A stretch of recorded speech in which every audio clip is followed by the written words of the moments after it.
الحمد لله وكفى وسلام على عباده الذين اصطفى أما بعد فأعوذ بالله من الشيطان الرجيم بسم الله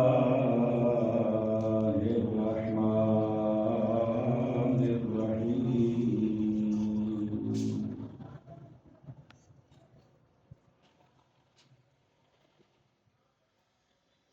ومن حيث خرجت فول وجهك شطر المسجد الحرام وحيث ما كنتم فولوا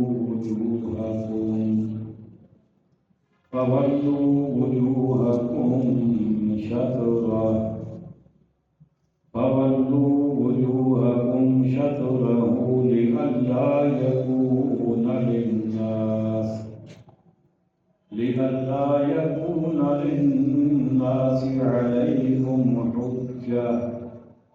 عليكم حجة إلا الذين ظلموا منهم فلا تخشوهم واخشوني ولأتم نعمتي عليكم ولعلكم تهتدون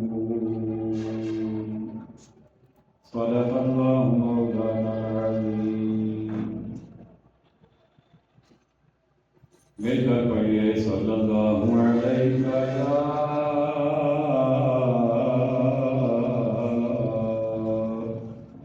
رسول اللہ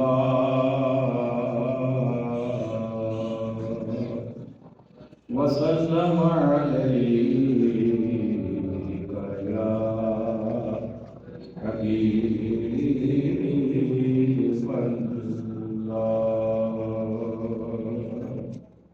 اللہ پڑھیے صلی اللہ علیہ یا رسول اللہ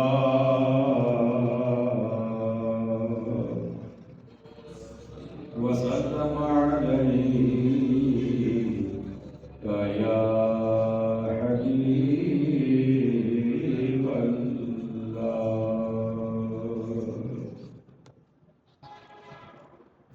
واجب صدر عظیم سامعین محتشم حاضرین مکرم عشاقان مصطفیٰ کریم علیہ الصلاۃ والسلام جان نثاران صحابہ کرام محبان اہل بیت العظام اور عقیدت مندان اولیاء کرام اللہ تعالیٰ کے فضل و کرم سے اس کے لطف و عنایت سے تفسیر قرآن کے سلسلہ میں آج سورۃ البقرہ آیت نمبر 149 سے اپنی گفتگو کا آغاز کر رہا ہوں۔ ارشاد ربانی ہے وَمِنْ حَيْثُ خَرَجْتَ فَوَلِّ وَجْهَكَ شَطْرَ الْمَسْجِدِ الْحَرَامِ، اور اے محبوب تم جہاں سے آؤ اپنا منہ مسجد حرام کی طرف کرو۔ وَإِنَّهُ لَلْحَقُّ مِنْ رَبِّكَ، اور وہ ضرور تمہارے رب کی طرف سے حق ہے۔ اس میں اللہ رب العزت یہ فرما رہا ہے کہ قبلہ کا تبدیل ہونا تمہارے رب کی جانب سے حق ہے۔ اس آیت کریمہ کے اس حصے میں اس بات کی وضاحت ہے کہ آقا کریم علیہ الصلوۃ والسلام کو گزشتہ آسمانی کتب میں امام القبلتین فرمایا گیا ہے۔ آپ کا یہ لقب بیان کیا گیا ہے، دو قبلوں کے امام۔ تو آقا کریم علیہ الصلوۃ والسلام بیت المقدس کی جانب اپنا رخ نظر فرما کر تو امامت فرماتے رہے، اب ضروری تھا کہ آقا علیہ الصلوۃ والسلام کعبہ شریف کی طرف بھی اپنا رخ انور فرما کر امامت فرمائیں۔ تاکہ آپ کا وہ لقب سچا ثابت ہو۔ تو اس لیے قبلہ تبدیل ہوا، اور رب نے فرمایا وَإِنَّهُ لَلْحَقُّ مِن رَبِّكَ، اور وہ ضرور تمہارے رب کی طرف سے حق ہے، یعنی یہ ہونا ہی تھا اور یہ ضروری تھا محبوب کی شانوں کے اظہار کے لیے۔ وَمَا اللَّهُ بِغَافِلٍ عَمَّا تَعْمَلُونَ، اور اللہ تمہارے کاموں سے غافل نہیں ہے، یعنی تم جو بھی کرو اللہ تعالیٰ تمہارے تمام اعمال سے باخبر ہے، اور وہ جانتا ہے کہ تمہارے اعمال کیا ہیں اور اس کے پیچھے تمہاری نیت کیا ہے۔ اور اے محبوب، تم جہاں سے آؤ اپنا منہ مسجد حرام کی طرف کرو، وَحَيْثُ مَا كُنْتُمْ فَوَلُّوا وُجُوهَكُمْ شَطْرَهُ، اور اے مسلمانوں، تم جہاں کہیں ہو اپنا منہ اسی کی طرف کرو، لِأَلَّا يَكُونَ لِلنَّاسِ عَلَيْكُمْ حُجَّةٌ، تاکہ لوگوں کو تم پر کوئی حجت نہ رہے، إِلَّا الَّذِينَ ظَلَمُوا مِنْهُمْ، مگر جو ان میں ناانصافی کریں، فَلَا تَخْشَوْهُمْ وَاخْشَوْنِي، تو ان سے نہ ڈرو اور مجھ سے ڈرو، وَلِأُتِمَّ نِعْمَتِي عَلَيْكُمْ، اور یہ اس لیے ہے کہ میں اپنی نعمت تم پر پوری کروں، وَلَعَلَّكُمْ تَهْتَدُونَ، اور کسی طرح تم ہدایت پاؤ۔ یقیناً آپ کے ذہنوں میں یہ بات محفوظ ہوگی کہ تبدیلی قبلہ کا واقعہ چل رہا ہے۔ نبی کریم علیہ السلام کی آرزو اور آپ کی تمنا پر، آپ کی گزارش پر خالق کائنات نے دوران نماز قبلہ تبدیل کر دیا، بیت المقدس سے رخ انور پھیر کر کعبۃ اللہ کی جانب رخ انور کرنے کا حکم ارشاد فرما دیا۔ اسی بات کو یہاں بھی ذکر کیا گیا، فرمایا ہے محبوب اب جب کہ قبلہ تبدیل ہو چکا، آپ کی آرزو اور خواہش کے مطابق قبلہ بنا لیا گیا، تو اے محبوب اب آپ جہاں بھی ہوں، چاہے سفر میں ہوں، چاہے حضر میں ہوں، چاہے آپ اپنے گھر میں ہوں، چاہے مسجد میں ہوں، چاہے حالت امن میں ہوں، چاہے آپ حالت جہاد میں ہوں، آپ جہاں سے بھی آئیں اپنا رخ انور مسجد حرام کی طرف کر لیا کرو،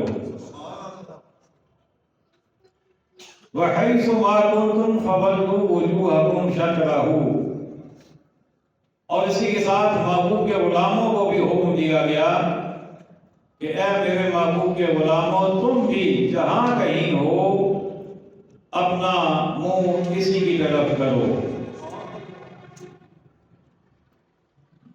قبلہ کی طرف منہ کر کے نماز پڑھنا یہ شرائط نماز میں داخل ہے۔ نماز شروع کرنے سے پہلے جن چیزوں کا پورا کرنا ضروری ہوتا ہے انہیں شرائط نماز کہتے ہیں۔ وہ 7 شرائط ہیں۔ پہلی شرط ہے جسم کا پاک ہونا، دوسری شرط ہے لباس کا پاک ہونا، تیسری شرط ہے جس جگہ آپ نماز پڑھ رہے ہیں اس جگہ کا پاک ہونا، بعض علماء نے ان تینوں کو ملا کر ایک ہی قرار دیا اور انہوں نے لکھا طہارت ہونا، پاکیزگی ہونا۔ پھر جب پوچھا جائے کہ کس چیز کی طہارت، تو پھر وہ بتاتے ہیں کہ جسم کا، لباس کا اور جگہ کا طاہر ہونا۔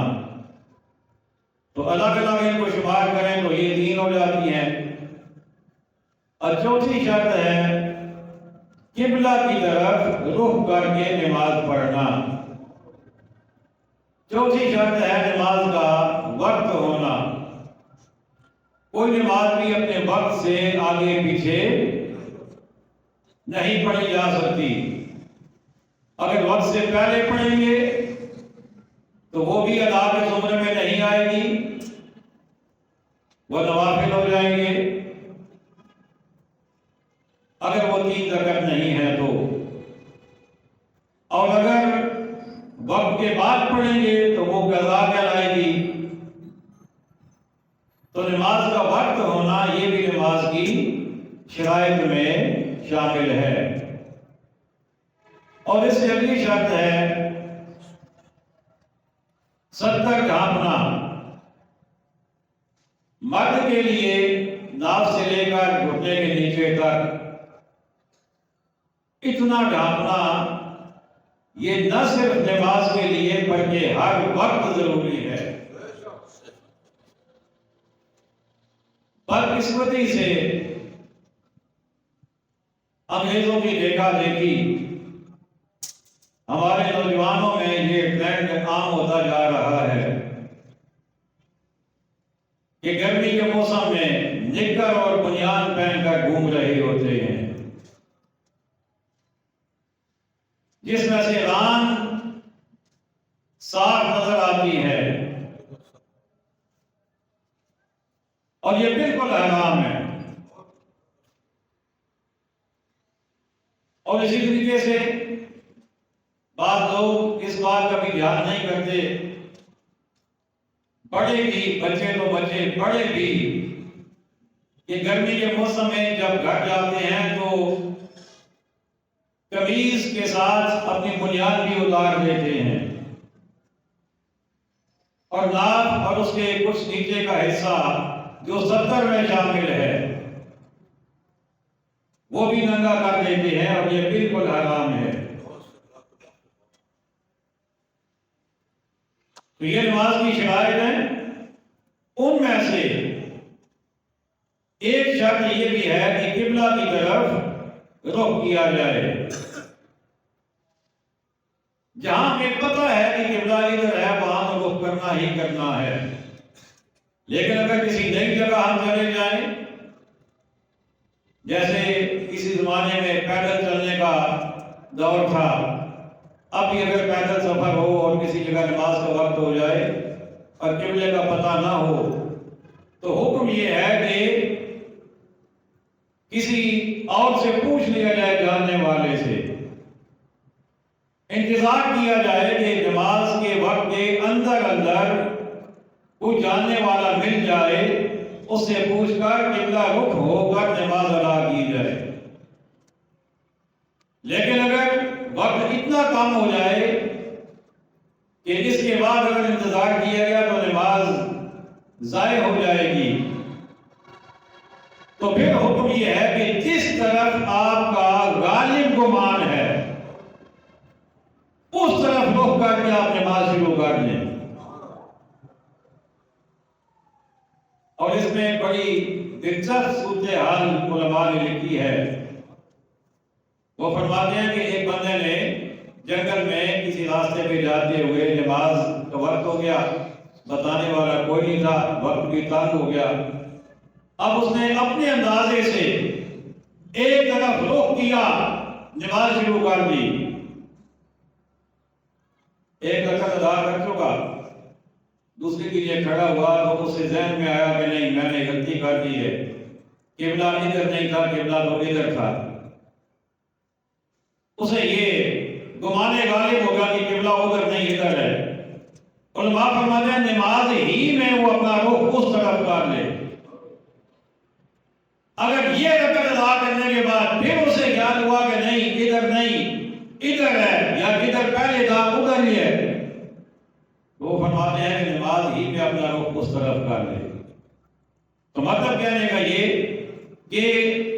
قبلہ رخ ہو کر نماز ادا کرنا یہ ضروری ہے۔ اور آپ نے فرمایا وَحَيْثُ مَا كُنتُمْ فَوَلُّوا وُجُوهَكُمْ شَطْرَهُ، اور اے مسلمانوں تم جہاں کہیں ہو اپنا منہ اسی کی طرف کرو۔ لِأَلَّا يَكُونَ لِلنَّاسِ عَلَيْكُمْ حُجَّةٌ، کہ لوگوں کو تم پر کوئی حجت نہ رہے، کوئی اعتراض تم پر لوگ نہ کر سکیں۔ اب اعتراض کیا ہو سکتا تھا کہ اگر قبلہ تبدیل ہو جانے کے بعد بھی اگر مسلمان ادھر رخ نہ کرے کسی اور طرف رخ کر لیں تو اس پر بھی اعتراض ہو سکتا تھا غیر مسلموں کا، یہود و نصارہ کا۔ اور دوسرا یہ کہ یہ اعتراض بھی کیا جا سکتا تھا کہ انہوں نے اپنا قبلہ پہلے کوئی اور کیا، اب کوئی اور قبلہ انہوں نے بنا لیا، پہلے ادھر رخ کرتے تھے اب ادھر کر لیا۔ تو انہیں یہ جواب دیا جا سکے، انہیں یہ بتایا جا سکے کہ ہم قبلہ کی جانب رخ اللہ کے حکم کے تحت کرتے ہیں۔ اللہ نے حکم دیا تھا بیت المقدس کی جانب، ہم نے ادھر رخ کر لیا۔ اللہ نے حکم دیا کعبہ کی جانب تو ہم نے ادھر رخ کر لیا، تاکہ انہیں بتایا جا سکے کہ ہم اللہ کے حکم کے پابند ہیں۔ إِلَّا الَّذِينَ ظَلَمُوا مِنْهُمْ، اگر جو ان میں ناانصافی کریں، مطلب یہ کہ اے مسلمانوں تم جدھر مرضی رخ کر لو، اس سے پہلے بھی تم جدھر رخ کرتے رہے اور اب بھی تم جدھر رخ کر لو، جو ظالم ہیں انہوں نے اعتراض کرنا ہی کرنا ہے، کہ ان کا مقصد سوائے اعتراض کے اور کوئی ہے ہی نہیں۔ ان کا کام ہی یہ ہے کہ نکتہ چینی کریں، اعتراض کریں۔ تو فرمایا کہ وہ تو باز نہیں آئیں گے، لیکن تم نے بہرحال اپنا رخ قبلہ کی جانب کر کے نماز ادا کرنی ہے، کعبے کی جانب اپنا رخ کر کے۔ فَلَا تَخْشَوْهُمْ وَاخْشَوْنِي، تو ان سے نہ ڈرو اور مجھ سے ڈرو۔ اللہ تعالیٰ یہ فرما رہے ہیں کہ لوگ جو مرضی کہتے رہیں، وہ بے شک جو تانا مرضی دیں، لیکن تم نے ان کی باتوں میں آ کر اپنا رخ تبدیل نہیں کرنا، تم نے رخ ادھر ہی کرنا ہے جدھر میں نے حکم دیا ہے، اس لیے کہ تم نے مجھ سے ڈرنا ہے، کسی اور سے نہیں ڈرنا، مجھ سے ڈرنا ہے تم نے۔ تمہارا رازق، تمہارا خالق، تمہارا پروردگار، تمہارا پالنہار، تمہیں نعمتیں دینے والا، تمہیں جنت عطا فرمانے والا، تمہیں جہنم سے نجات عطا فرمانے والا میں ہی ہوں۔ اس لیے تم نے کسی اور کی پرواہ نہیں کرنی۔ وَلِأُتِمَّ نِعْمَتِي عَلَيْكُمْ، اور یہ اس لیے بھی تمہیں حکم دیا جا رہا ہے کہ میں اپنی نعمت تم پر پوری کروں۔ اپنی جو نعمتیں میں نے دینی ہیں، میں نے باقی امتوں کو بھی نعمتیں عطا فرمائی ہیں، انہیں بھی میں نے بہت ساری چیزیں عطا فرمائی ہیں، لیکن اپنی نعمت مکمل تمام کی تمام نعمتیں اگر میں نے کسی کو دینی ہے تو وہ میں نے تمہیں دینی ہے۔ وَلَعَلَّكُمْ تَهْتَدُونَ، اور کسی طرح تم ہدایت پاؤ۔ یہاں تک تو اللہ تعالیٰ نے قبلہ کی بات فرمائی کہ قبلہ تمہارا تبدیل کر دیا گیا، محبوب علیہ السلام کی عرض و تمنا کے تحت تم نے ادھر ہی اپنا رخ کرنا ہے۔ اب قبلہ تبدیل کروانے والی ہستی کی بات ہو رہی ہے، کہہ دیجیے نا سبحان اللہ۔ یعنی صرف قبلہ ہی کو نہ دیکھتے رہنا، صرف قبلہ ہی نہ کرتے رہنا، بلکہ جن کی وجہ سے یہ قبلے بدل رہے ہیں، جن کی وجہ سے قبلے تبدیل ہو رہے ہیں، اس ہستی کی عظمت کو بھی اپنے ذہن میں پکا کرنا۔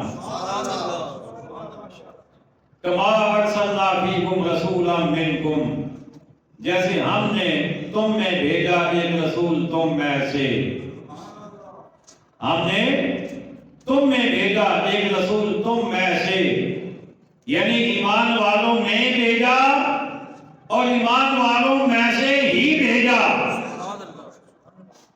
ایمان والوں میں بھیجا ایمان والوں میں سے ہی بھیجا، یعنی یہ رسول آیا بھی ایمان والوں میں سے ہے اور آیا بھی ایمان والوں کے پاس ہے۔ سبحان اللہ، سبحان اللہ۔ اور ان کی ذمہ داریاں کیا ہیں؟ ان کا فرض منصبی کیا ہے؟ یتلو علیکم آیاتنا، کہ تم پر ہماری آیتیں تلاوت فرماتا ہے، وَيُزَكِّيكُمْ، اور تمہیں پاک کرتا ہے، وَيُعَلِّمُكُمُ الْكِتَابَ، اور تمہیں کتاب، وَالْحِکْمَہ، اور پختہ علم سکھاتا ہے، وَيُعَلِّمُكُمْ مَا لَمْ تَكُونُوا تَعْلَمُونَ، اور تمہیں وہ تعلیم فرماتا ہے جس کا تمہیں علم نہ تھا۔ یہاں پر آقا علیہ السلام کے فرائض منصبی اور آپ کی ذمہ داریوں کا تذکرہ ہوا کہ آقا علیہ السلام اپنے غلاموں پر آیتیں تلاوت فرماتے ہیں۔ جو کلام اللہ تعالیٰ نازل فرماتا ہے وہ کلام اللہ کے رسول من وعن اسی انداز میں آگے پہنچا دیتے ہیں، اور پھر وَيُزَكِّيهِمْ، صرف آیتیں نہیں پڑھتے بلکہ تمہیں پاک بھی کرتے ہیں۔ پاک کرنے کا کیا مطلب؟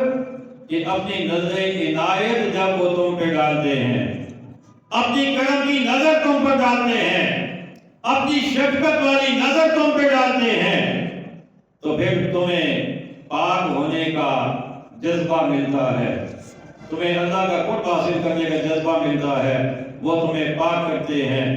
وَيُعَلِّمُكُمُ الْكِتَابَ وَالْحِکْمَہ، اور کتاب اور پختہ علم تمہیں سکھاتے ہیں۔ اب یہاں پر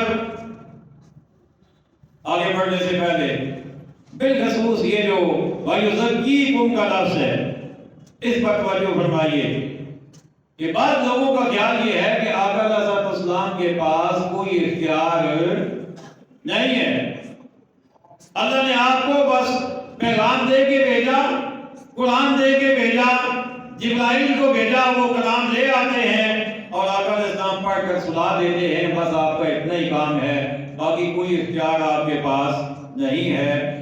جبکہ قرآن یہ کہہ رہا ہے کہ وہ خالی پڑھ پڑھ کر سناتے نہیں، وہ پاک بھی کرتے ہیں، وہ پاک بھی کرتے ہیں۔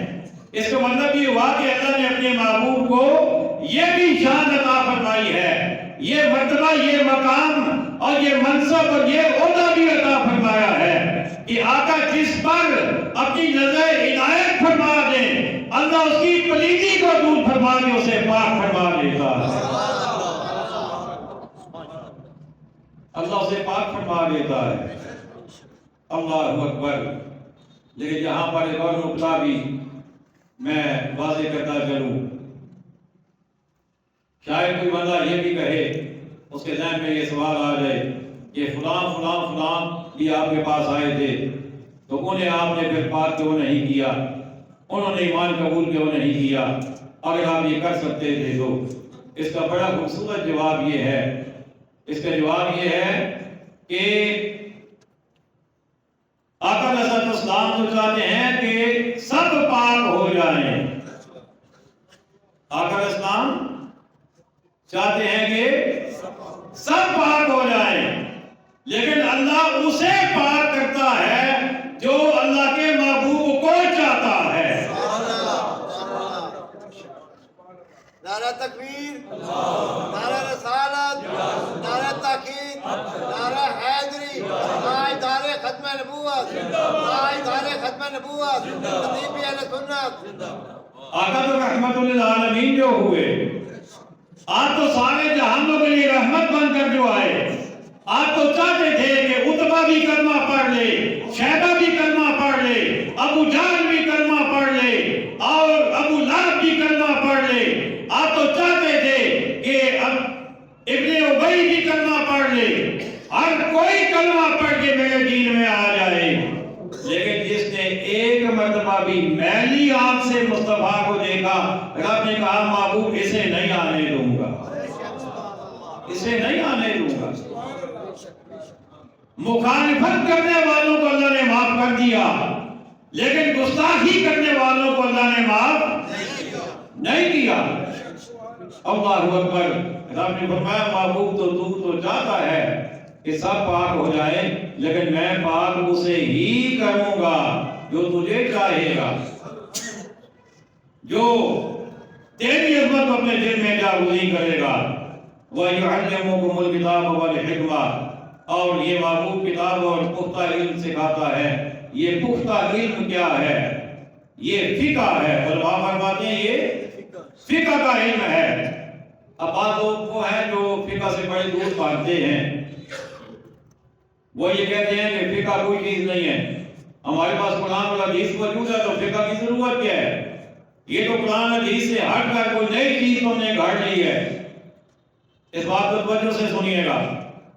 وہ کہتے ہیں کہ تم کہتے ہو کہ ہم فقہ حنفی میں ہیں، کوئی کہتا ہے ہم فقہ مالکی میں ہیں، کوئی شافعی بنا ہوا ہے، کوئی حنبلی بنا ہوا ہے، تو قرآن کو چھوڑ کر حدیث کو چھوڑ کر تمہیں فقہ کی کیا ضرورت پیش آ گئی ہے؟ فقہ کو کیوں مانتے ہو؟ تو ہم کہتے ہیں کہ پہلے یہ سمجھو تو صحیح کہ فقہ ہے کیا، پھر اعتراض کرنا۔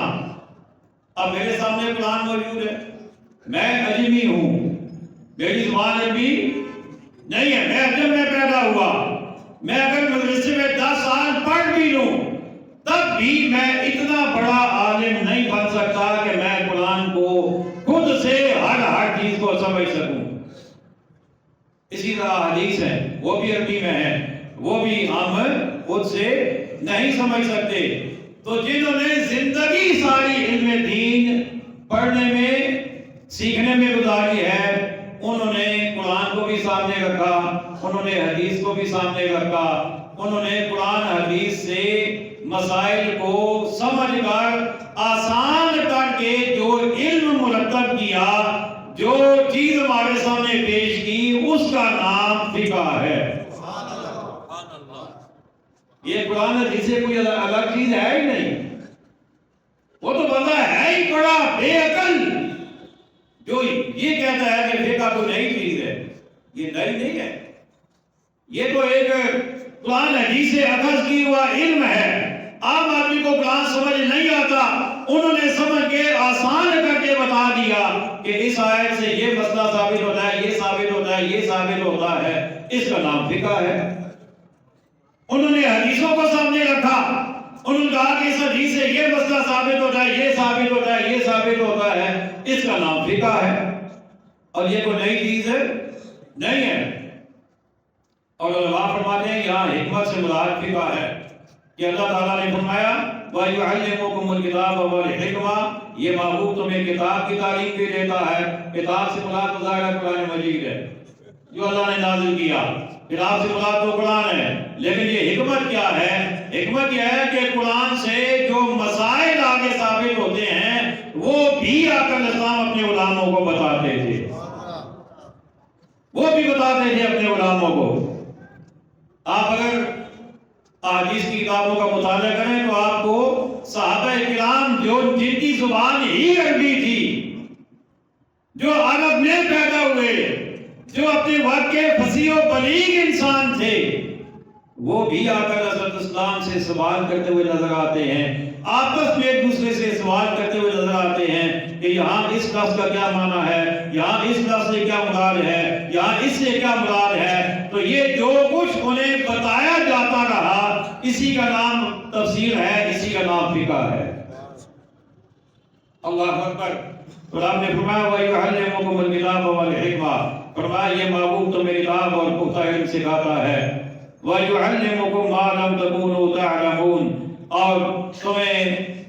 اور تمہیں وہ تعلیم فرماتا ہے جس کا تمہیں علم نہ تھا، جو تم نہیں جانتے تھے اس چیز کا محبوب نے تمہیں علم بتا دیا۔ اب ظاہر ہے کہ قرآن نازل ہونے سے پہلے، آقا حضرت اسلام کے اس کائنات میں جلوہ گری سے پہلے اور اعلان نبوت سے پہلے کس کو پتا تھا کہ جنت کیا ہے؟ کس کو پتا تھا کہ جہنم کیا ہے؟ کس کو پتا تھا کہ جنت کی نعمتیں کیا ہیں؟ کس کو معلوم تھا کہ جہنم کے عذاب کیا ہیں؟ کس کو معلوم تھا کہ اللہ کو راضی کرنے کا طریقہ کیا ہے؟ کس کو معلوم تھا کہ اللہ ناراض کن باتوں سے ہوتا ہے؟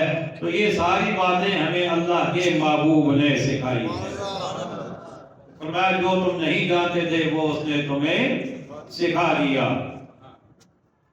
اب اللہ تعالیٰ فرما رہا ہے کہ جب تمہیں قبلہ بھی دے دیا، قبلے والا محبوب بھی تمہیں دے دیا، دونوں تمہیں عطا فرما دیے، تو اب تمہارا کام کیا ہے؟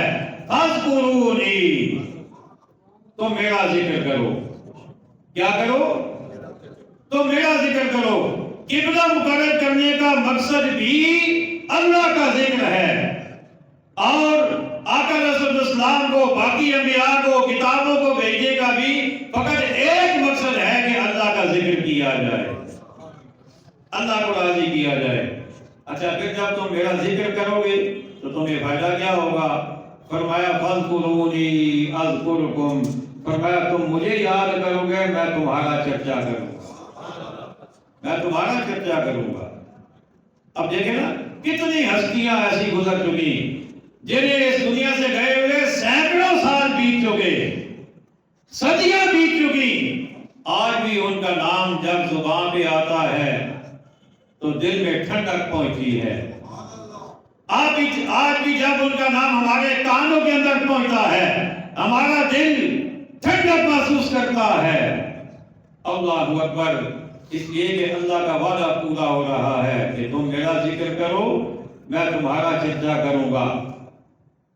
حضرت غوث پاک رضی اللہ تعالیٰ عنہ، حضرت داتا علی حجویری رحمۃ اللہ تعالیٰ علیہ، حضرت خواجہ غریب نواز علیہ الرحمہ، حضرت مختار الدین کاکی رحمۃ اللہ تعالیٰ علیہ، خواجہ نقشبند رحمۃ اللہ تعالیٰ علیہ، یہ جتنے بھی بزرگ گزرے ہیں، جتنے بھی اولیاء اللہ گزرے ہیں، یہ آج کے نہیں، یہ سینکڑوں سال پہلے کے ہیں، لیکن ہر بزرگ کا نام آج بھی زندہ ہے، ان کا ذکر ہم کرتے ہیں، ہم خوش ہوتے ہیں، اس لیے کہ اللہ اپنا وعدہ پورا کر رہا ہے، تم میرا ذکر کرو، میں تمہارا چرچا کروں گا۔ اور جس نے جتنا اللہ کا ذکر زیادہ کیا، اس کا چرچا اتنا زیادہ ہو رہا ہے، اس کا چرچا اتنا زیادہ ہو رہا ہے۔ اور پھر فرمایا واشکروا لی ولا تکفرون، اور میرا حق مانو اور میری ناشکری نہ کرو، جو میں نے تمہیں دیا اس کا احساس کرو اور میری دوئی نعمتوں کا شکر ادا کرو، میری برکات میں سجدہ شکر ادا کرو۔ یا ایھا الذین آمنوا، اے ایمان والو، استعینوا بالصبر والصلاۃ، صبر اور نماز سے مدد چاہو۔ توجہ کیجیے گا، بڑی اہم آیت مبارکہ ہے اور بڑا خوبصورت پیغام ہے اس کے اندر۔ یا ایھا الذین آمنوا استعینوا بالصبر والصلاۃ، اے ایمان والو، صبر اور نماز سے مدد لو۔ کوئی بھی مشکل آ جائے، کوئی پریشانی آ جائے، کوئی حادثہ ہو جائے، کوئی نقصان ہو جائے، تو کیا کرنا ہے؟ مدد لینی ہے دو چیزوں سے۔ کتنی چیزوں سے؟ دو چیزوں سے۔ پہلی چیز ہے صبر اور دوسری نماز۔ صبر کا پہلا مرتبہ ہے مصیبت کے وقت، پریشانی کے وقت، صبر کا مرتبہ پہلے آتا ہے۔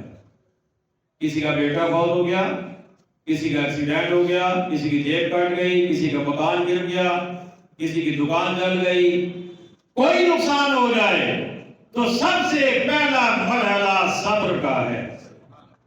کس چیز کا؟ صبر کا۔ اور آقا صلی اللہ علیہ وسلم کے ارشاد الہی ہے، مفہوم حدیث کا یہ ہے کہ آقا فرماتے ہیں کہ صبر جو ہے یہ مصیبت کے بالکل نازل ہونے کے وقت کی کیفیت کا نام ہے۔ اگر اس وقت آپ نے اپنے آپ کو سنبھال لیا، کوئی ناشکری والا جملہ تم نے زبان سے ادا نہ کیا، اللہ کی بارگاہ میں تم نے کوئی شکوہ شکایت نہ کیا، کوئی لج و علم کا اظہار نہ کیا، تو یہ صبر ہے۔ جبکہ ہماری کیفیت اس سے مختلف ہے۔ ہمارے اوپر جب کوئی آزمائش آتی ہے تو ہم پہلے بے صبری کے جملے ہماری زبانوں پر آ جاتے ہیں۔ خاص کر جب کہیں کوئی چھوٹا بچہ فوت ہوتا ہے تو کبھی اس کی ماں، کبھی دادی، کبھی نانی، کبھی باپ اور کبھی اس کے باقی رشتے دار وہ ایسے ایسے جملے بھی کہہ دیتے ہیں کہ ابھی تو یہ آیا تھا، ابھی اس نے دیکھا کیا تھا، ابھی تو اس نے زندہ رہنا تھا، یہ بے وقت کی موت مر گیا۔ تو یہ سارے جملے غلط۔ اللہ نے جس کو جتنا ٹائم دینا تھا وہ اسے معلوم ہے۔ بے وقت کوئی نہیں مرتا۔ قرآن کا ارشاد ہے کہ اپنے وقت سے پہلے ایک لمحہ پہلے بھی کوئی نہیں مر سکتا، ایک لمحہ بعد بھی اسے موت نہیں آئے گی، اپنے وقت پہ موت آئے گی۔ تو صبر کا مرحلہ پہلا، اور دوسرا فرمایا نماز، پہلا مرحلہ صبر کا، اس کے بعد کوئی بھی مسئلہ ہو جائے تو نفلی نماز شروع کر دو۔ فرضی تو ہے ہی ہے نا، اس کی تو بات ہی نہیں کرنی، وہ تو ظاہر فرض ہے، لیکن نفلی نماز شروع کر دو۔ اب آقا علیہ السلام کا طریقہ کار کیا تھا؟